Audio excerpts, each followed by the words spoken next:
Welcome to the presentation on gender, identity, and education with facilitators Marie Lara, Kristen Larson, Jose Pedraza, and Jenna Smith. Through the ages, gender has seen many different stereotypes in the different cultures around the world. And by age 3, research has shown that children are already starting to understand the roles in society that they play and what others play. In the past, U.S. culture has stated that women are supposed to have a supporting role to the man. In education, this meant that females were often directed to learn how to be wives, how to be homemakers.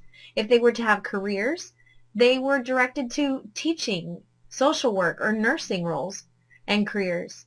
Females were often thought to be lower achiever, not as capable, not as smart as the man, and not having the spatial cognition needed for the mathematical and science fields. In past U.S. culture, the man has been the one to go to work to support the family. In education, this meant that males were often not taught as many language skills, since that was seen as more of a female strength.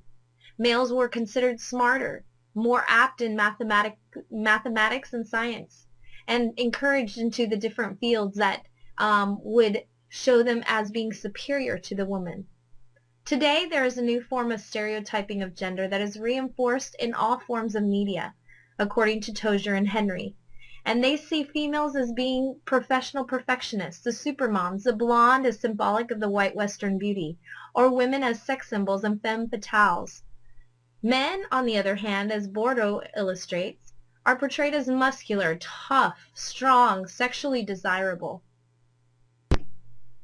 Canestrari and Marlow, in their book Educational Foundations, an anthology of critical readings, give us information on lesbian, gay, bisexual, and transgender students, or LGBT students. LGBT students often said that they went through varying degrees of denial and acceptance throughout their educational experience. They also felt that they didn't get enough support, and the support they did get was from non-family members, their peers, and non-family adults that surrounded them. They also felt there was a social stigmatism surrounding LGBT students, especially at school, with many experiencing harassment, threats, and even violence. Many because of the lack of support, and the research that Canestrari and Marlow has said is that it led to suicide. Canestrari and Marlow did a study on a group of 12 students from North Carolina that were at least 18 years old. They weren't able to get any transgender students to participate, but several lesbian, gay, and bisexual students did. And they felt that their emerging identity was at different times according to whether they were female or male. The males felt like they got their identity in elementary or middle school, whereas females felt their emerging identity came out when they were in high school. Many of these LGBT students recommended that multiple resources be available for LGBT youth in schools. They felt that there wasn't enough.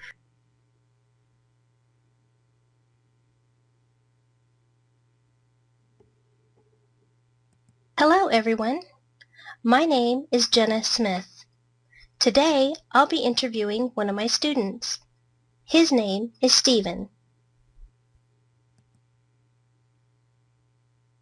Hello everyone.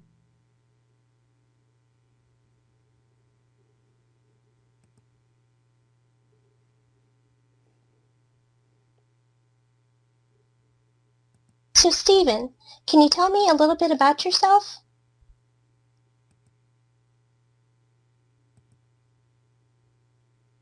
Well, I am 23 years old. I am taking classes to earn my GED, and I am a gay African American man. I'm not really in the closet, but I don't tell people about my background unless they ask me. I also don't classify myself as gay because I just consider myself a person.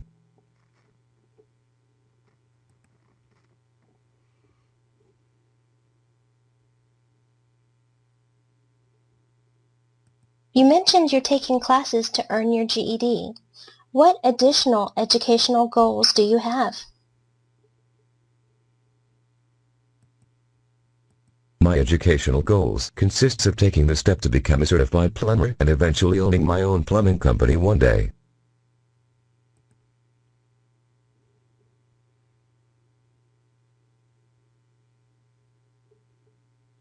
What are some of the personal challenges that you have faced as a gay male student? A couple of challenges I've faced as a gay male student is some people judge you and some people take it with insight and perspective.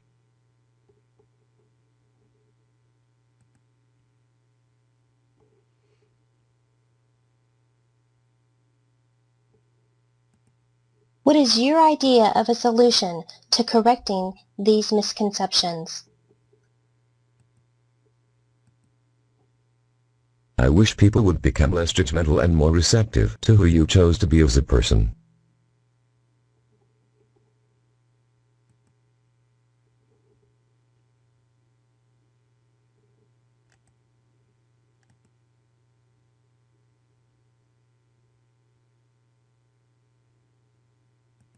So Stephen, who have been your supporters?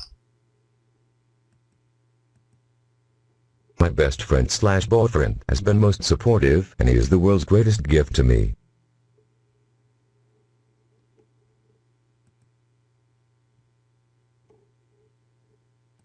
How have they supported you?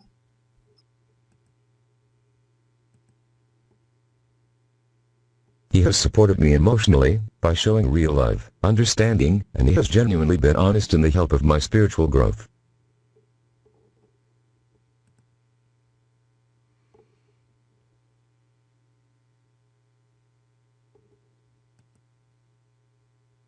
Well, Stephen, thank you for taking time to sit down with me to share your insights. On behalf of the University of Texas at Brownsville, Class EDFR 6388, we thank you for participating in this interview. You're welcome.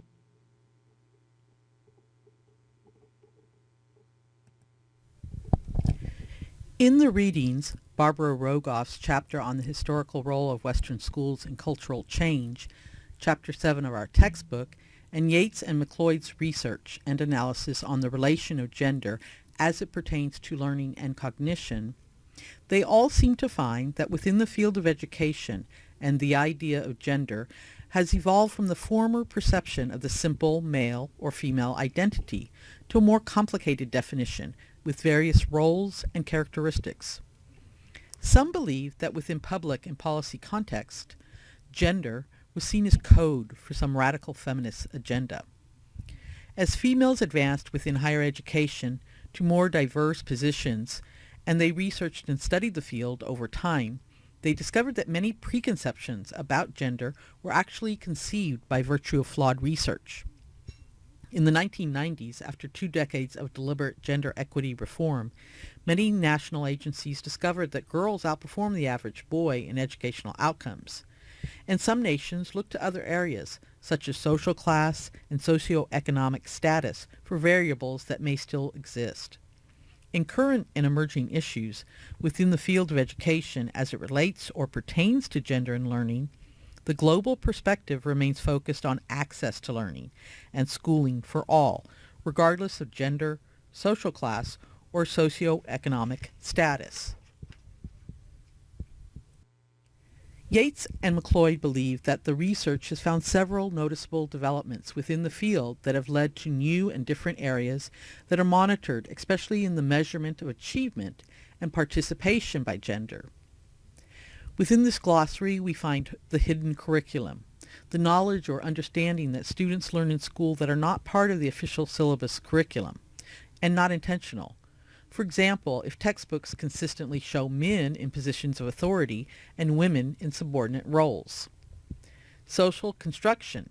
This definition has evolved or been expanded to include a description of how identities are shaped and formed by social factors such as language, roles or traditions, expectations, and the like. It is contrasted with views that see identity as solely the result of fixed biological or natural impulses, and the relatively new area that is referred to as voice, or women's voice. In educational research, voice refers to the expression of someone's identity as communicated in many ways, not only in speech. Women's voice conveys a sense of women's distinct qualities, orientations, and differences, such as preferring humanistic rather than abstract orientations to problems. Let's now turn to Chapter 34, Gender Representations in the Media and the Importance of Critical Media Literacy by Radha Iyer and Carmen Luke. This chapter studies the way gender is portrayed via the different media outlets such as television, film, music, and printed materials. The chapter begins with a brief history of media literacy as it has evolved over the years. In the 1930s, the Frankfurt Institute pioneered the analysis of mass media culture and argued that radio and TV subjected audiences to passive acceptance of dominant ideologies. In the 1970s, the Birmingham Center of Contemporary Cultural Studies, or BCCCS, argued that media provides perspectives for the reader-viewer to negotiate and co-construct. In the last decade, media theorists Kellner and Scher argued that media literacy enables people to use media intelligently to discriminate and evaluate media content.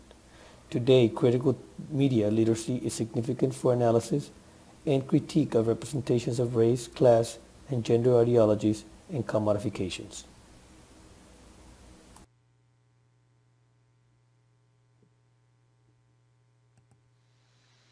So what role does gender play in advertisement of print media? Historically, males were portrayed as muscular, tough, strong, and sexually desirable. The new male now is portrayed as sensitive, nurturing, forming close bonds with the family, but still dominant and strong. Women were portrayed as sex symbols who were docile, domesticated, and secondary to men. The new woman is now portrayed as tough, irrepressible, career-oriented, and highly achievement-oriented, but yet still hovering around ovens and toilets, and secondary to men. Studies show male voiceovers dominate American commercials. Gender roles in television, advertisement, and films have changed. Men dominate 71% of television primetime spots, while women dominate 29%, depicted largely in subordinate, domestic, and supportive roles. More men appear in films that make top office profits and are portrayed as heroes.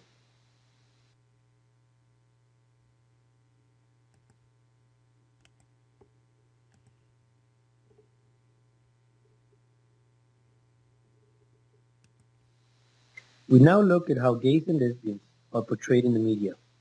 Historically, gays and lesbians have been inadequately represented. Their exposure is largely based on capital profit and market share. They are mostly represented in nurturing or humorous roles, taking care of and supportive of straight men and women. More recently, exposure has been given, but the inequality still exists since gays and lesbians continue to be portrayed as unconventional and deviant. Please look at the following video titled Still I Rise, a look at the LGBT youth struggle throughout statistics. This will give you an idea of what gays and lesbians go through.